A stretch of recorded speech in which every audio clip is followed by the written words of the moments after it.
ಸೈಯದ್ ಮಲೆ ದಕ್ಷಿಣ ಕನ್ನಡ ಜಿಲ್ಲೆಯ ಪುತ್ತೂರು ತಾಲೂಕಿನ ಸಾಲ್ಮರದ ಸೈಯದ್ ಮಲೆ ಪ್ರದೇಶವು ಜಿಲ್ಲೆಯ ಅತ್ಯಂತ ರಮಣೀಯ ಪ್ರದೇಶಗಳಲ್ಲಿ ಒಂದಾಗಿದೆ.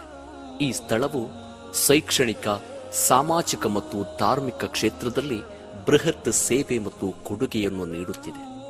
ಸುಮಾರು 10 ಎಕರೆ ಜಮೀನಿನಲ್ಲಿ ವ್ಯಾಪಿಸಿರುವ ಈ ಆಧ್ಯಾತ್ಮಿಕ ಮತ್ತು ಜ್ಞಾನ ಕೇಂದ್ರ ಜಿಲ್ಲೆಯ ಅತ್ಯಂತ ಎತ್ತರ ಪ್ರದೇಶದಲ್ಲಿ ಇರುವುದರಿಂದ ಸುತ್ತಮುತ್ತಲ ಊರಿನ ಸೊಬಗನ್ನು ಇಲ್ಲಿಂದ ಆಸ್ವಾದಿಸಬಹುದಾಗಿದೆ.